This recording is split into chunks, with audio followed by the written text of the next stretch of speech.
wabarakatuh.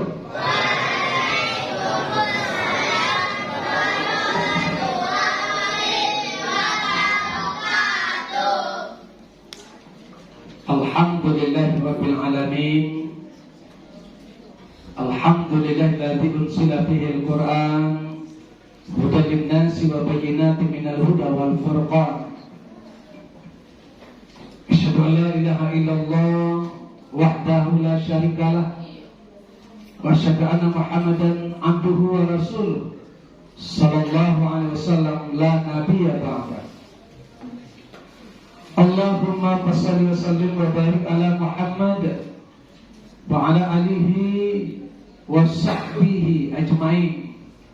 Amma ba'du fa ya ibadallah, usikum wa iyaya bitaqwallah, faqad fazal muttaqun. Allah Ta'ala fil Qur'anil Karim, a'udzu billahi minasy syaithanir rajim. Bismillahirrahmanirrahim. Ya ayyuhalladzina amanu kutiba alaikumusiyam kama kutiba alal ladzina min qablikum la'allakum tattaqun. Shadaqallahul azim. Bapak pengurus yang kami hormati, bapak-bapak dan ibu-ibu yang kami muliakan, generasi muda, pemuda-pemudi yang kami cintai, dan anak-anak kami yang kami sayangi. Pertama dan terutama sekali kembali kita bersyukur kepada Allah, karena Allah telah mempertemukan kita dengan tamu yang agung, yaitu bulan suci Ramadan. Sementara saudara kita juga berharap bertemu dengan tamu yang agung ini, yaitu bulan suci Ramadan. Akan tetapi mereka tidak bisa berada di bulan Ramadan, dikarenakan ajal lebih dulu datang ketimbang bulan Ramadan masuk. Jatah hidup sudah habis, rezekinya sudah ditutup, sudah disempurnakan oleh Allah Subhanahu wa Ta'ala. Cuma semoga saja saudara kita yang telah mendahului kita sebelum Ramadan masuk ini, beliau mudah-mudahan punya kegembiraan memasuki bulan suci Ramadan, walaupun beliau tidak sempat merasakan berpuasa di bulan Ramadan tahun ini, karena mereka telah berada di alam barzakh atau alam kubur. Semoga janji Allah itu beliau dapatkan, yaitu wa man fariha bidukhuli Ramadan haramallahu jasadahu ala nira. Siapa yang bergembira dengan masuknya bulan suci Ramadan, Allah haramkan jasadnya di neraka. Mudah-mudahan itu beliau dapatkan karena punya kegembiraan memasuki bulan suci Ramadan. Amin, amin, ya rabbal alamin. Dan bagi kita yang diberikan kesempatan untuk berada di bulan Ramadan ini, mari kita lowongkan waktu kita, pergunakan waktu kita, manfaatkan waktu kita untuk benar-benar mengisi bulan Ramadan ini dengan amal-amal soleh kita. Semoga tamu yang agung berkunjung kepada kita, semoga nanti tidak kecewa dengan kita. Ibu-ibu dan bapak-bapak kaum muslimin dan muslimat rahimakumullah. Dan salawat dan salam tidak pula lupa kita ucapkan kepada Nabi besar kita, Nabi Muhammad sallallahu alaihi wasallam. Allahumma shalli ala Muhammad wa ala ali Muhammad. Bapak-bapak dan ibu-ibu kaum muslimin dan muslimat rahimakumullah. Tadi kita telah mendengar paparan daripada Bapak pengurus kita tentang perkembangan dan yang akan diimpikan oleh Bapak Pengurus untuk perkembangan daripada musyawarah kita ke depan. Mudah-mudahan saja apa yang dicita-citakan dan untuk kemaslahatan kita bersama mudah-mudahan terwujud. Amin amin ya rabbal alamin. Baik Bapak-bapak dan Ibu, untuk menyingkat waktu sesuai dengan judul ceramah kita pada awal pertama bulan Ramadan ini, yaitu Marhaban ya Ramadan.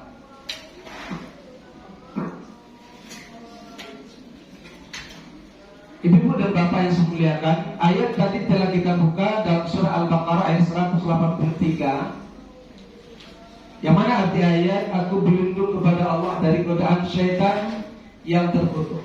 Dengan nama Allah yang Maha Pengasih lagi Maha Penyayang. Hai manalah orang-orang yang telah beriman, diwajibkan kepadamu berpuasa sebagaimana telah diwajibkan kepada orang-orang sebelum kamu. Mudah-mudahan kamu menjadi orang-orang yang bertakwa. Maha benar Allah dengan segala firman. Ayat ini cukup bagi kita sebagai landasan. Allah mewajibkan puasa terhadap orang-orang yang beriman. Namun demikian, Nabi pernah mengucapkan kata-kata dalam rangka menyambut kedatangan bulan suci Ramadan ini dengan ucapan apa? Marhaban ya Ramadan, marhaban ya mutahhir. Waman mutahhir ya Rasulullah? Qala sumu Ramadan. Mal mutahhir? Qala yutahhiruna min zunubi wal ma'asi. Apa kata Nabi? Selamat datang bulan suci Ramadan. Selamat datang bulan yang mensucikan.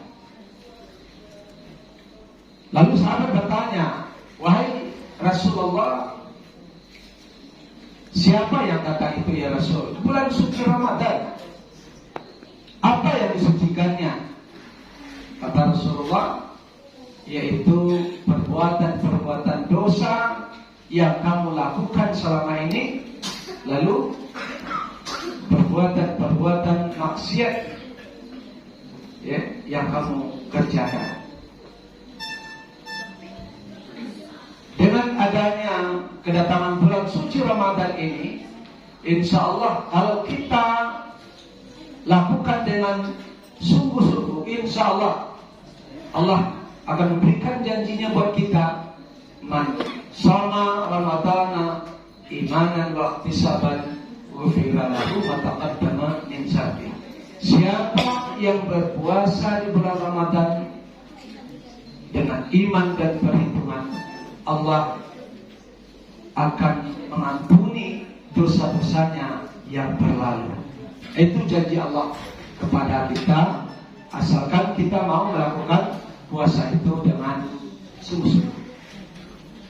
Ibu bapak dan kaum muslimin dan muslimat rahimakumullah. Lalu Rasulullah juga melanjutkan ucapan beliau. Apa kata Rasulullah? Atakum Ramadan sayyidus syuhur.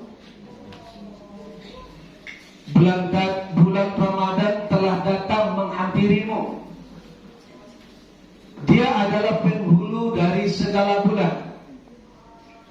Maka famarhaban bihi wa ahlan. Maka ucapkanlah kepadanya bulan suci Ramadan. Selamat datang bulan suci Ramadan.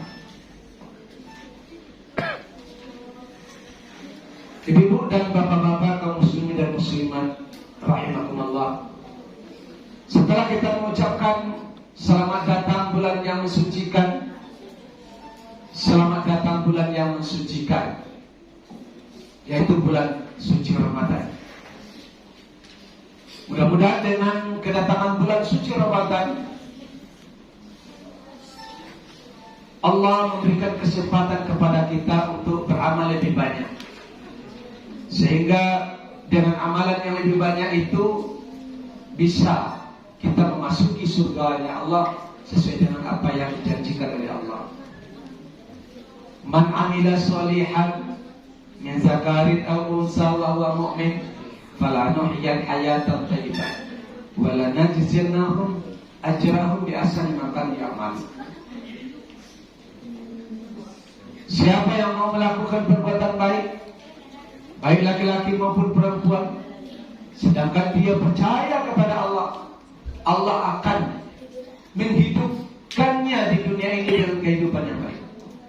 Lalu Allah akan membalasi perbuatan baik yang ia kerjakan, ya, dengan pahala yang lebih besar, dengan ganjaran yang elok dan pembalasan yang baik.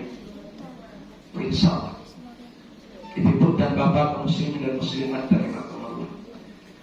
Maka dalam hal menyambut kedatangan bulan suci Ramadan ini, ada syarat yang harus kita penuhi untuk melakukan ibadah di bulan Ramadan.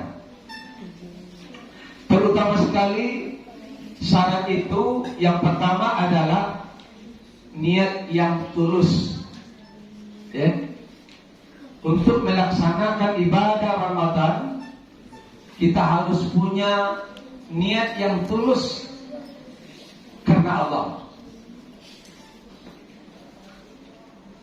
Kenapa harus dengan niat yang tulus? Karena Allah juga mengatakan bahwa, ya, dikatakan kepada Nabi menyampaikan kepada kita, innamal a'malu binniyat. Sesungguhnya perbuatan kamu tergantung kepada niatmu. Wa innamal likulli imri'in ma nawa. Dan Allah akan membalas sesuai dengan apa yang kamu niatkan. Makanya kalau kita punya niat yang tulus untuk mendatangi musala kita ini dalam rangka beribadah di bulan Ramadan, insya Allah Allah lah yang akan membalasi pahalanya. Tapi bila mana kita berniat tidak tulus, maka nanti Allah katakan minta pahala kepada selain aku, karena engkau beribadah bukan karena aku. Jadi ibu dan bapak kaum muslimin dan muslimat rahimakumullah, mari kita betulkan niat kita kembali. Kita ke masjid, kita ke musala, ya, dalam rangka beribadah itu bukan karena siapa-siapa, akan tetapi kita pasang niat yang tulus karena Allah semata. Itu satu. Kemudian yang kedua adalah ilmu yang benar. Nah, ilmu yang benar. Syarat yang kedua untuk melakukan ibadah ini harus berilmu, ya, harus berilmu.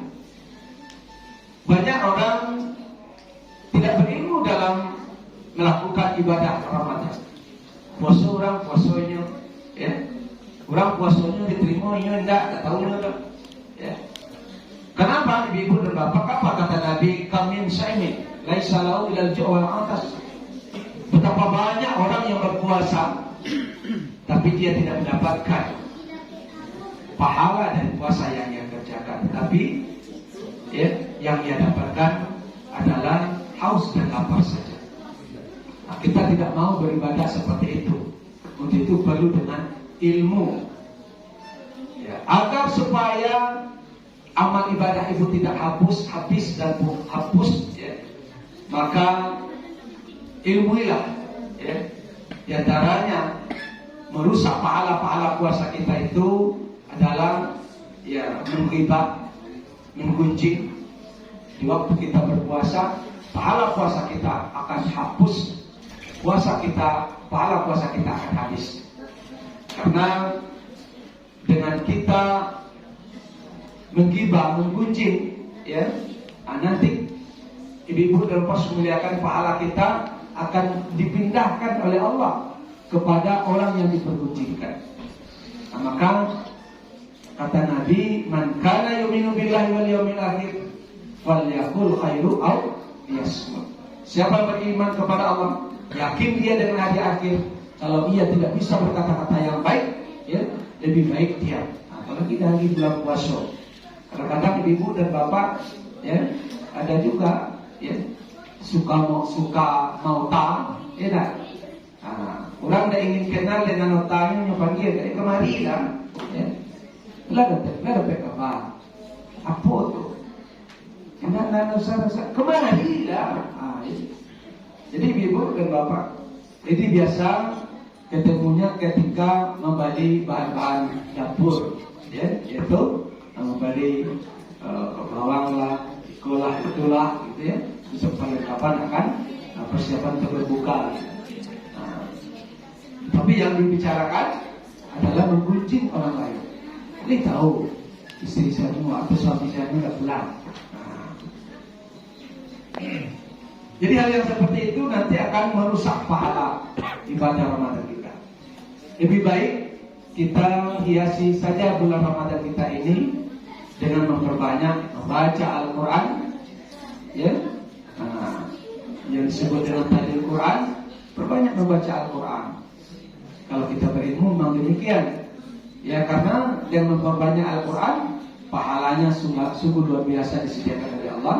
Satu huruf pahala Al-Quran, ya, dari Al-Quran yang kita baca akan dibalas 10 pahala kebaikannya. Berapa banyak yang kita baca, maka semakin banyak pahala yang kita dapatkan. Kemudian selanjutnya ibu dan bapak, ya, yang ketiga adalah amal, ya, yang dilakukan dengan penuh keikhlasan. Dalam artian kita jangan terpacu dengan ibadah sholat saja, gitu. Akan tetapi bagaimana kita dapat melakukan amal-amal yang lain yang bisa kita kerjakan. Seperti bila kelebihan rezeki kita disuruh oleh Allah, yaitu wabud emujian, yaitu membantu, bersedekah, ya, memberikan rezeki kita kepada orang yang membutuhkan, terutama sekali orang-orang yang kelaparan. Ibu dan bapak kaum muslimin dan muslimat rahimakumullah, insyaallah kalau kita lakukan amal-amal yang soleh itu dengan penuh ikhlas, insyaallah akan berbuah hasil. Tapi jika tidak ikhlas, maka Allah tidak akan mau membalasnya. Allah perintahkan kepada kita, wa ma umiru illa liya'budullah mukhlishina lahuddin. Dan tidaklah aku perintahkan kamu beribadah melainkan dengan ikhlas kamu melakukannya. Kemudian ibu-ibu yang saya muliakan, kalau yakin kita terhadap amal-amal yang akan kita kerjakan itu, maka insya Allah akan ada buahnya di tengah-tengah kehidupan kita. Salah satu contoh, dulu kita tidak sholat, lalu sekarang sudah sholat.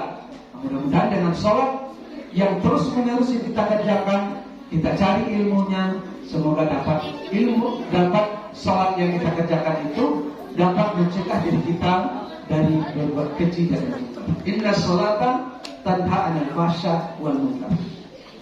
Insyaallah jika ilmu kita yang benar dalam beribadah nanti ibu dan bapak, ya, dia tidak akan mau meninggalkan sholatnya.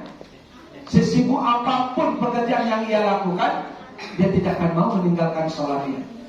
Kenapa? Sholatnya itu adalah tiang agama. As-salatu imaduddin, wa man aqamaha faqad aqamaddin, wa man tarakaha faqad hadamaddin. Ingat, sholat itu adalah tiang agama. Menegakkan sholat berarti menegakkan agama. Meninggalkan sholat berarti meruntuh agama. Yang lebih kerasnya, man taraka shalah muta'ammidan faqad kafara jihadan. Sengaja meninggalkan sholat, maka kafirlah hukumnya. Jadi begitu ibu dan bapak kalau dalam ilmunya. Jadi tinggal bagi kita meyakini kalau memang demikian, tidak bisa kita hanya kita beramal, ya, akan tetapi tidak kita ilmui, ya, lalu kita tidak imani, gitu. Makanya untuk agar supaya kita yakin ada Allah membalas, maka ya beramallah kita dengan iman yang kuat. Insya Allah bagi bapak dan ibu, ya, dan anak kita semua, Kalau kita dapat melakukan puasa dengan iman yang kuat, walaupun hari hujan, ya insya Allah akan kita cari payung untuk mendatangi tempat ibadah kita ini. Dan insya Allah Allah akan melindungi kita. Ya, maka diingatkan kepada kita semua, kalau kita membawa barang-barang bawaan, ya seperti slop atau apa, sepatu atau trompa, maka berhati-hatilah dengan barang bawaan kita atau tas, ya. Karena ketika kita masuk ke masjid, kita masuk ke musala, kan ada di antara kita ini yang ingin sholat juga keluar ke masjid lain, ke masjid akhir mungkin ya, di Purus atau di Lawi, ya. Dia dengan membawa tas-tas segala macam dan sepatu yang bagus, trompa yang bagus. Nanti kalau tidak hati-hati, ya boleh jadi tas di samping kita akan dibawa oleh malian. Dan sepatu akan dimasukkan ke dalam asoy atau akan dimasukkan ke dalam kantong, dianggap dia mencari bahan rosokan dan sebagainya. Dan termasuk lamanya ibu-ibu sujud, ya. Itu lama ibu sujud itu malah ada yang maling ini kadang-kadang dia langkahi kudu orang yang sholat itu dalam waktu dia sujud itu. Itu bermacam-macam. Makanya berhati-hatinya kita meninggalkan rumah, pastikan rumah kita terkunci. Baik ibu dan bapak kaum muslimin dan muslimat rahimakumullah, mungkin barangkali ya sambutlah Ramadan ini dengan penuh kegembiraan. Dulu ada lagunya ya, Ramadan bulan yang suci, Ramadan bulan yang mulia, Ramadan bulan yang suci, Ramadan bulan yang mulia, sambutlah sepenuh hati dan mari bergembira, mari bergembira. Ya, ibu dan bapak, kalau ada yang tak bergembira tadi, ya, kini mungkin barangkali lupa suami memberi uang bagi yang untuk memasak. Jadi ibu dan bapak jangan sampai gara-gara nak kembali bagian, ya, sampai tadi udah dulu itu disapo, ya. Jangan sampai berimbas nanti malam dan besok, ya, ibu dan bapak, ya. Karena kita berpuasa, ya, bukan itu yang kita cari, bukan bagian. Jangan sampai karena gara-gara udah dapat kembali bagian, kita ada disapo dalam rumah. Jadi tolong bersihkan hati terlebih dahulu ibu-ibu, karena bulan Ramadan bulan yang suci. Tepuk dada kita, baca, ya Allah, siapa saja yang bersalah kepadaku, ya Allah, aku maafkan. Ya? Itu, siapa saja yang bersalah kepadaku, aku maafkan. Kalau masing-masing kita sudah mengucapkan kata-kata itu, insya Allah, ini bu ya, hati kita bersih dan hati kita lapang dan rasanya bebas dari pikiran-pikiran negatif, ya. Dan insya Allah kita enjoy melakukan Ramadan esok harinya. Insya Allah. Ya, demikian saja ibu dan bapak, mudah-mudahan ditambah dengan besok subuh mungkin kalau ada ustaz kita, atau besok lagi malam, besok malam, ramaikan, ajak anak-anak kita dan keluarga kita untuk melaksanakan, ya, ibadah sholat ini. Jangan nanti dia berpuasa tapi tidak sholat, ya. Bagaimana ustaz? Anak kami ini rajin berpuasa tapi dia tidak sholat. Kata Allah, la yuqbalu minhu, tidak diterima daripadanya. Berarti berpayah itu puasa. Jadi agar supaya dia payah berpuasa, maka utamakan sholatnya, sholat kemudian dan puasanya. Demikian saja, mudah-mudahan bermanfaat untuk kita semua, ya. Subhanallah wa bihamdi, subhanallah wa bihamdika, asyhadu an la ilaha illa anta, astaghfiruka wa atubu ilaik. Alhamdulillahirabbil alamin. Banyak maaf. Assalamualaikum warahmatullahi wabarakatuh.